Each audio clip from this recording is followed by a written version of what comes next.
Assalamualaikum warahmatullahi wabarakatuh. Bismillahirrahmanirrahim.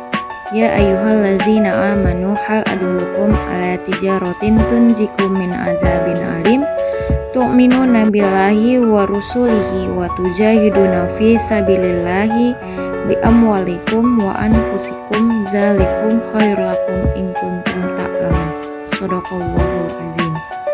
Baik, di sini saya Sri Indah Widianti dengan NPM 201141008, Prodi Pendidikan Matematika, semester 4A, mata kuliah Fisika Dasar. Saya mahasiswi dari Universitas Muslim Nusantara Al-Wasliyah Medan. Di sini saya akan mempresentasikan mengenai hasil PPT saya yang berjudul Getaran dan Gelombang. Langsung saja kita masuk ke bahan yang pertama. Getaran, yaitu getaran berulang pada lintasan yang sama. Ada contohnya itu di sebelah kiri, seorang anak kecil sedang bermain ayunan. Nah, itu kan ayunannya ke depan, ke belakang. Itu yang dinamakan gerakan berulang pada lintasan yang sama. Gelombang dihasilkan oleh getaran, yaitu gelombang bunyi, gelombang air, gelombang tali, dan gelombang laut. Gelombang bunyi seperti kita memukul sesuatu ataupun benda yang menghasilkan gelombang sekaligus bunyi. Sedangkan gelombang air ada di contoh di sebelah kanan bawah. Nah, itu yang dinamakan gelombang air. Ada juga gelombang tali yang ada contohnya di sebelah kiri di samping contoh sebelah kanan bawah tadi. Dan yang terakhir ada gelombang laut, ada di sebelah kanan yang atas. Getaran teredam, yaitu amplitudo semua pegas atau pendulum dalam perayun pada kenyataannya perlahan-lahan berkurang terhadap waktu. Nah, ini bisa kita dapat lihat di salah satu contohnya kereta. Di belakangnya itu, di bawahnya itu sok.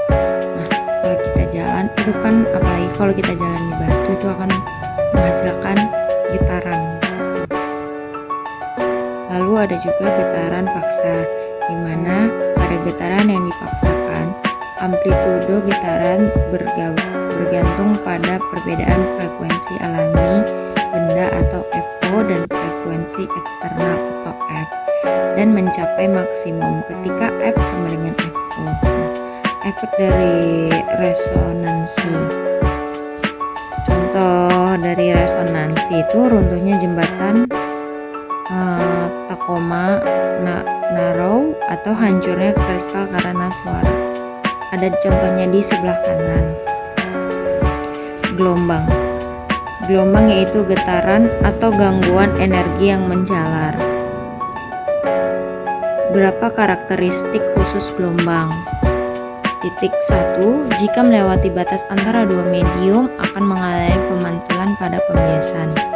Titik kedua, jika dua gelombang bertemu, dia mengalami interferensi. Titik ketiga, jika melewati suatu halangan atau misalnya celah sempit, dia akan mengalami difraksi atau lenturan. Contoh soal, suara orang yang sedang ngobrol di suatu ruang dapat terdengar oleh orang yang berada di luar ruangan. Maka ruangan tersebut tidak tertutup rapat. Benar, sebab bunyi merupakan suatu gelombang. Jika bunyi melewati suatu celah, maka dia akan mengalami difraksi atau pemantulan. Benar, pernyataan betul dan alasan betul dan berhubungan sebab akibat. Nah, jawabannya itu ada di A.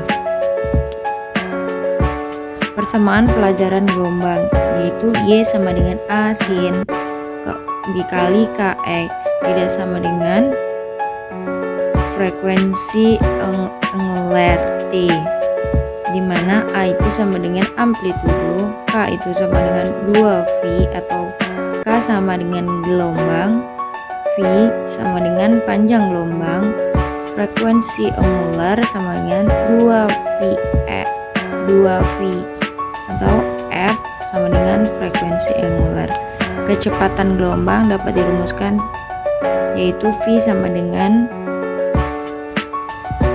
V kuadrat F. Contoh soal, sebuah gelombang transversal memiliki periode 4 detik.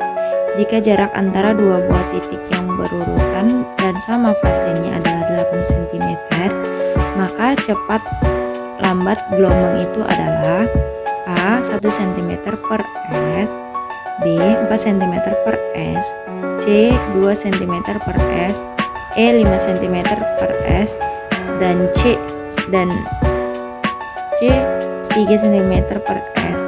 Jawabannya itu adalah B. Tipe gelombang 1. Gelombang transversal, yaitu arah gerak medium L ke arah gerak gelombang. Contohnya gelombang tali. Gelombang longitudinal yaitu arah gerak medium atau arah gerak gelombang.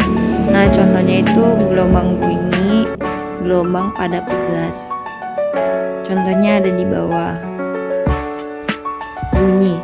Sumber bunyi yaitu getaran atau vibrasi, di mana infrasonik lebih kecil dari 20 Hz dan audiosonik yaitu 20 dikurang 20.000 Hz.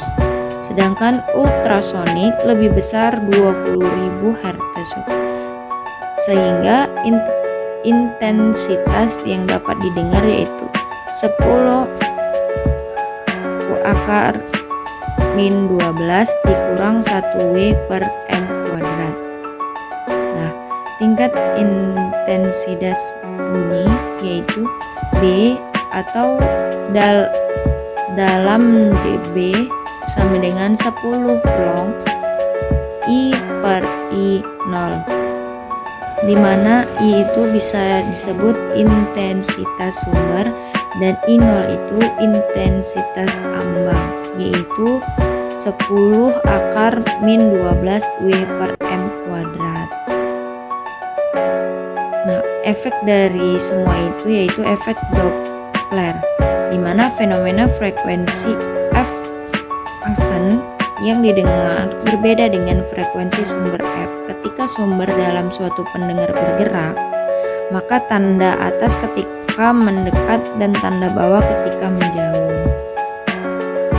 Contoh soalnya, cepat rambat bunyi di udara pada suhu tertentu 300 M per S.